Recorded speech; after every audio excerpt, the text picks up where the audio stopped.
So maybe you can explain a little bit about Center of Open Science, the reproducibility project, and why it's very important, right? I think it's incredibly important work that you do, but maybe you can explain why you believe it's important work. Okay, that's a lot. I'll go at it. Interrupt me. So, the Center for Open Science. I'll just want to say COS if that's okay. We'll just abbreviate it. So we're a nonprofit that is based in Central Virginia in the United States. So we're about almost 11 years old, a little over 11 years old, and our mission is to increase reproducibility, integrity, and openness of academic research, and that's agnostic to discipline. So, you just heard my background, right? Preclinical cancer biology is my focus, but our founder, for example, Brian Nosek, he's a social psychologist by training. So I love it because it's looking at it across disciplines. So we largely do a couple different activities when we're trying to investigate, research practices. Some of the work we do is trying to understand norms and behaviors, and some of it is trying to test different interventions, different ways of improving openness and rigor. But one of the things I think that we're really well known for, and that is actually foundational to get to those second two parts, is what's the current state of affairs right now. So how do we conduct and share research? And one of those areas that it took us about 8+ years to finish it was in my background, preclinical cancer biology. So when we first started the center, shortly after that started is when we started that project. So way back in 2014 is when it started.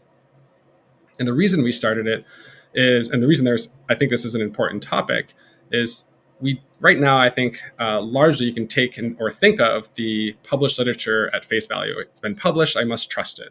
I think we all hopefully are learning that's not actually the case, right? The pandemic, I think, did a great job of showing that, which is, things get retracted. We get things wrong. Maybe not all the information is there that we want. So it basically means it's a much harder. You can't just say, published equals scientific truth. You have to say, well, published just gives me information. I still don't know how reliable that information is. There were also concerns, and there continues to be concerns around how reliable it is from other actors. So in the preclinical space back in 2014, if we go back in time, the pharmaceutical industry was a early kind of whistleblower, if you want to call that, in terms of saying something's not right here. Bayer, Amgen are the two big papers. They wrote these white papers saying, listen, we pick up the academic literature, we try to take it into the pharmaceutical area to turn it into, hopefully, therapeutics, drugs, right, treatments that will find its way all the way into the public domain, something that will actually help lives. But what we find out, and again, it's more retrospectively, it doesn't happen all the time. In fact, they were giving numbers like 25% of the time could they replicate the results, the rest they could not. So that's really crazy when you think about it, right? Take those numbers at face value. All the research we produce, are we saying that we produce, right? Are we saying that we can only replicate, only use about 1/10 to 1/4 of it max? It causes pause, right?